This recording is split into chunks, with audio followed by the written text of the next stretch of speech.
Yo, what's up guys? We just flew into Osaka, Japan last night to go to the Osaka Motorcycle Show. So let's go check out what all the big four Japanese manufacturers have in store for 2026. All right, we are at the Osaka Motorcycle Show in the Bimota section of the Kawasaki booth. And they've got the just announced Bimota KB399 on display here. This bike just got announced a couple days ago and they've already got it on display. And for those of you who aren't familiar with this is a new model that Bimota just announced using another one of Kawasaki's engines as its power plant, and this one has the Kawasaki ZX-4RR motor. It also uses the Kawasaki ZX-4RR frame, but they've upgraded a bunch of components on it. And they've changed the styling on it a bunch. So you'll notice right away that the front fairing is completely different than the ZX-4RR. It's got a different headlight setup. These headlights are, I think, the same setup that come on like the previous generation ZX-10. They've got the KB399 logo there under the windshield. Looks super cool. Got the same wheel as the ZX-4RR, but they've upgraded the forks and the brakes. So you've got the Brembo Stylema monoblock brake calipers, dual disc front brakes. Let's take a look at the top triple clamp. You got a machined billet top triple.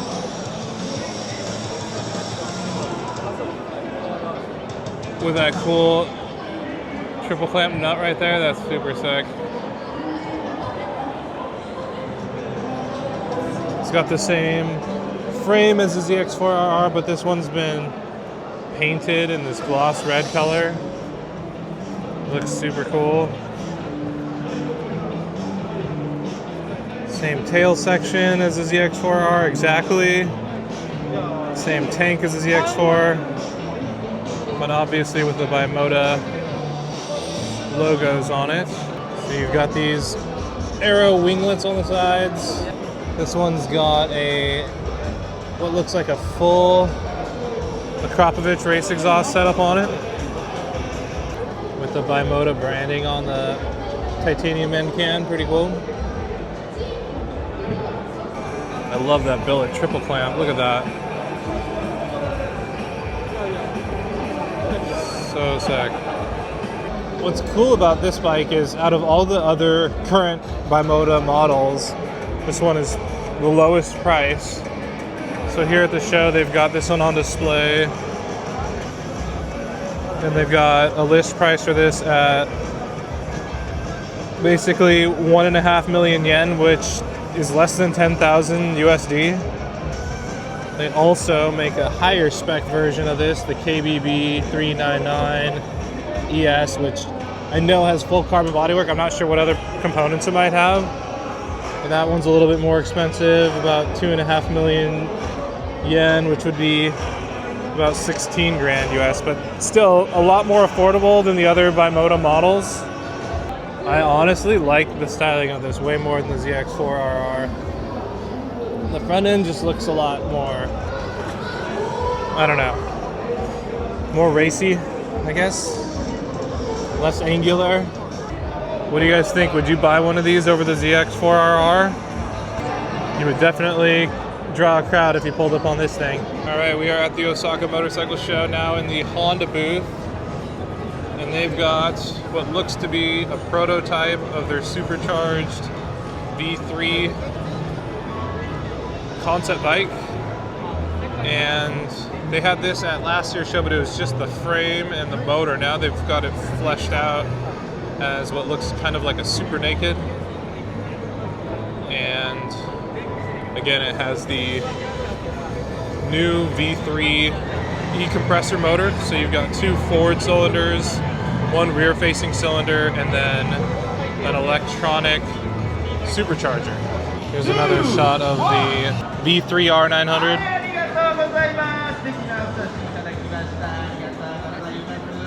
It kind of reminds me of like the VFR platform or like the RC30, RC45s from back in the 90s because of the single-sided swing arm and the V engine, obviously. I'm just super excited at the idea that Honda would be producing this. And based on their history of showing off concept bikes at this motorcycle show, they generally come into production later. Last year they were showing off the CB1100, and then it was announced as a production bike soon after. So I think you know, some of these components, like that tail section and that tail light, looks almost finished. So I could easily see this being a production bike from Honda, maybe for 2027. Here they've got the new CB1000F that Honda just recently announced. It was a concept bike last year, and this year it's gone into production. So it's got an inline cylinder, liquid-cooled 1000cc motor, very similar in styling and class to the Kawasaki Z900 RS, but Honda's variant obviously, so kind of a spin on the modern classic. This one's got some cool aftermarket components. It's got a Milwaukee exhaust, some billet rear sets. Looks like a billet riser on the triple clamp. I love the silver and blue colorway on this bike. It looks so sharp. What do you guys think? Do you think this would be a good competitor to the Z900 RS? Would you rather have that bike or one of these? Here they've got a new colorway for the XSR 900 GP. This is the fully faired version of the XSR 900. And Yamaha came out with this bike a couple years ago, only for European and Asian markets, not for US markets. And it was in a kind of a Marlboro red color. And they've just now, at this show, released or kind of teased this new colorway again in the anniversary speed block. I think it's like super sharp. Love the gold wheels. This one's even got a Krapovich accessory exhaust, looks rad. Next to it, you've got the brand newly updated Yamaha R7.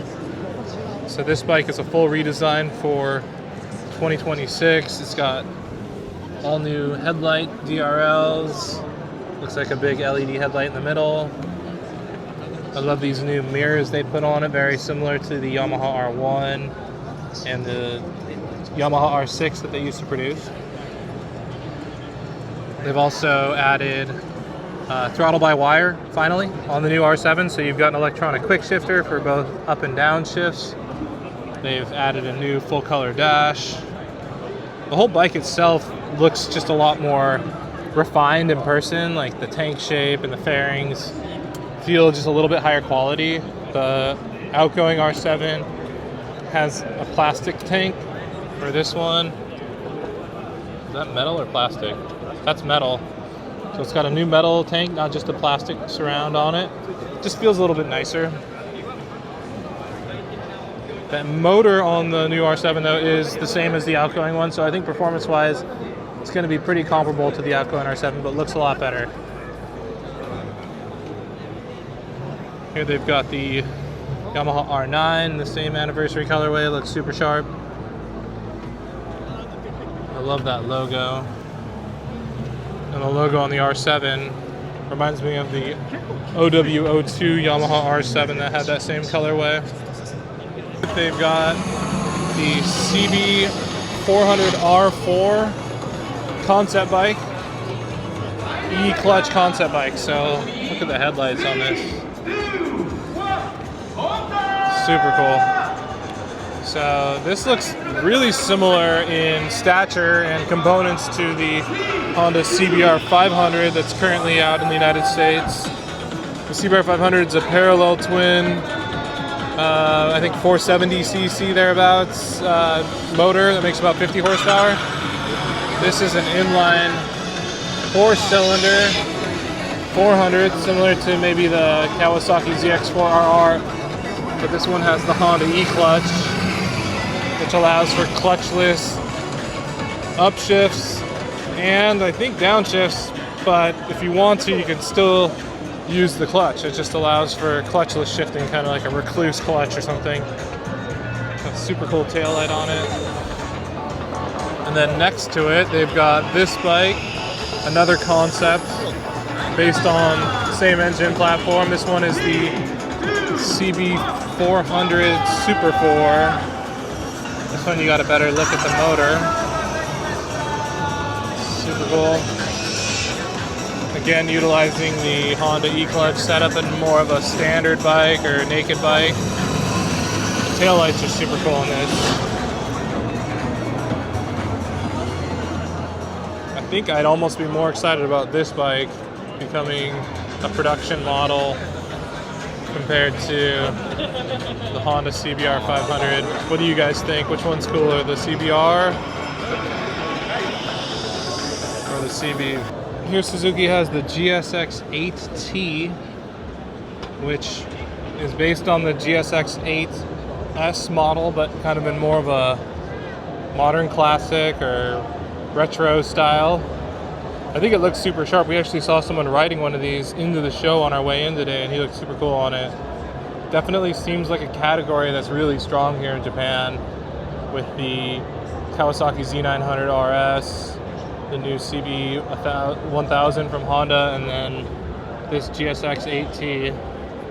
So you get good performance like you would out of a sport bike, but in a little bit more old school style bike. Here you've got another variant of it. This is the GSX-8TT, which has a upper fairing, which this one doesn't have, so a little bit more wind protection. Similar old school styling. I really love those stripes on the gas tank, super cool, and the red wheels. Here's another colorway in the GSX-8TT, and I think it's my favorite.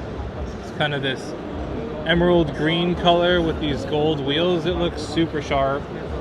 The guy we saw riding into the show was on this exact bike right here, and it looked really nice on the road.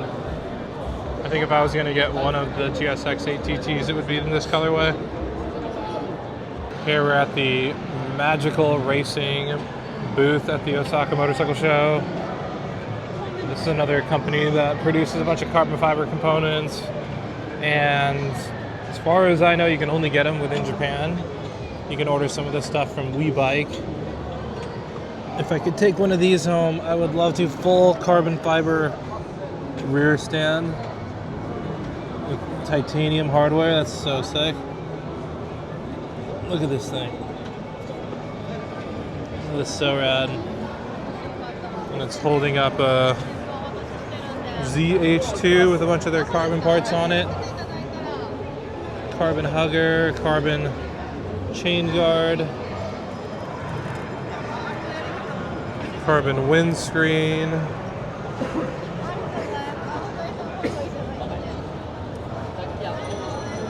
Those intake ducts are super cool. We've also got this MT-09 with a bunch of their carbon parts on it. Swing arm cover, rear hugger. Wow, that fender eliminator kit is dope. It's all carbon. I've never seen anything like that. So cool. Then they make these really cool half plexi, half carbon windscreens. This one's got a little bit of aero integrated into it.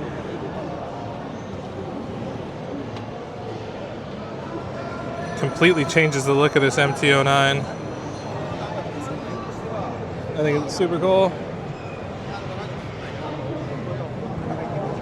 And they've got some parts that they've made for the CB1000F. This awesome ram air duct for the brake calipers. Cool windshield piece.